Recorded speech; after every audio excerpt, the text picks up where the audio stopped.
Top quality और consistent performance के लिए सिर्फ सिल्वर पंप्स। टॉप क्वालिटी और कंसिस्टेंट परफॉर्मेंस के लिए सिर्फ सिल्वर पंप्स, नाम याद रखना। त्याचं घर बांधणं चालू होतं, ते पैसे मागत होते तिला। आमले दुपारी फोन करला होता, सकाळपासून मारी राहते ते तिले पैशांसाठी की मारत होते ते। तिच्या घरच्यांना बी मारलं तिले। कोणी ननद फाशीत नल्लीवर बसेल, कोणी बालत आणि कपडे वरे करी करी मारले तिले। आमनं म्हटलं बेटा संध्याकाळी लोक थांबतोय, अण्णा घरी नाही, तुझ्या पप्पाला पाठवू घ्याले। आमच्याशी बोले राहिले तर मारी टाकलं तिनं आणि पै गेला, कोणीच नाही ते घरी आता। किनोची बिना मायचं लेकरू होतं, माय आठवत नाही तिले। त्यांना नल्ली दाबी दिली, नंतर लटकाई दिली तिले। पहिले मारहाण केली त्यांना, पोटात मारलंय गैर वनवे ती पोत तोड टाकली, तोंडावर मारलंय, लटकावून दिली तिला फाशीला। 2 दार दिले भाऊन पैसे, 1 दार 50,000 दिले, 1 दार 27,000 दिले। घर बांधण्यासाठी ते गडे गडे पैसे मागत होते तिले। तिने बॅगा भरल्या, बॅगा भरल्या पण तिने येऊ द्यायला नाही, मारी टाकली तिले। नाव काय त्यांची, कोण आहे नाव काय त्यांची? तिच्या सासूचं नाव मालूबाई आहे भास्कर, मालूबाई भास्कर। ननदचं पूर्ण नाव सांगा। मालूबाई भास्कर बिराडे।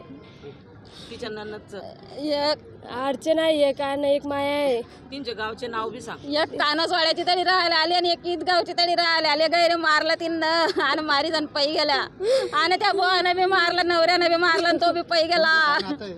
मी मावशी आहे तिची आणि माय नाही तिले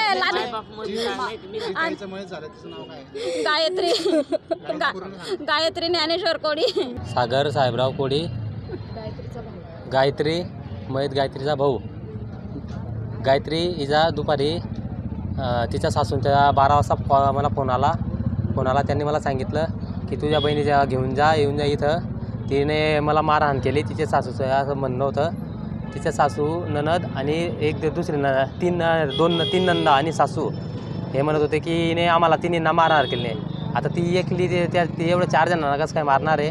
ते तिकडनं बोलत होते की त्यांनी तिला मारहाण करून मला म्हणे तिला आताचा आता घेऊन जा इथून, नाही हे मरून जाईल म्हणे।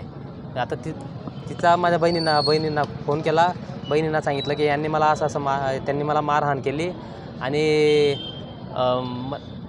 मारहाण केली आणि ते मारहाण केली। मी ती बॅगा वगैरे भरल्या तिने, ते घरी यायचं म्हणत होते। माझ्या वडिलांना कॉल केला, वडील सुरतला गेले होते। मग तिला सांगितलं की 6 वाजता माझे वडील येतील, तेव्हा तुला घेऊन जातील। ती बॅगा वगैरे सर्व भरून बसलेली होती, बॅगा वगैरे भरून घरी थांबले होते। तोपर्यंत दुपारून कॉल आला की तिने फाशी लावून घेतली, मारून टाकलं। त्यांनी फाशी लावली सर तिला। तिची सासू मालूबाई भास्कर कोडी, तिची ननद मायाबाई, ते तिथंच असते। एक कानसोड्याची ननद आहे अर्चना, आणि एक नांदऱ्याची ननद आहे वंदनाबाई। यांनी तिला मारहाण करून त्यांनी तिला मारून फाशी लावून फरार झाले ते। ते पण सकाळी तिने आमने दुपारी पोरवर चांगला त्यांना बी मारला। क्षुल्लक कारणावर भांडण केलं होतं त्यांनी। तुमची आता काय मागणी? त्यांनी सर त्या क्षुल्लक कारणावर फाशी लावली सर, तिला मारून टाकले सर। शिक्षा पाहिजे सर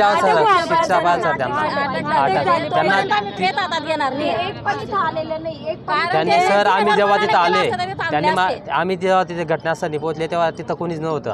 त्यांनी सर्व तिथून पळून गेलेलं होतं। आणि आम्ही गेलो तिथं, त्यांचा फोन आला की तुझ्या बहिणीने स्वतः घरामध्ये कोणून घेतलंय म्हणे, कोणून घेतलंय। तर मग माझ्या भाऊंना फोन आला, तर काकूंनी बोलले त्यांना की तुम्ही त्यांना घर खोला म्हणे, आता तिथं कोणून घेतलं आहे।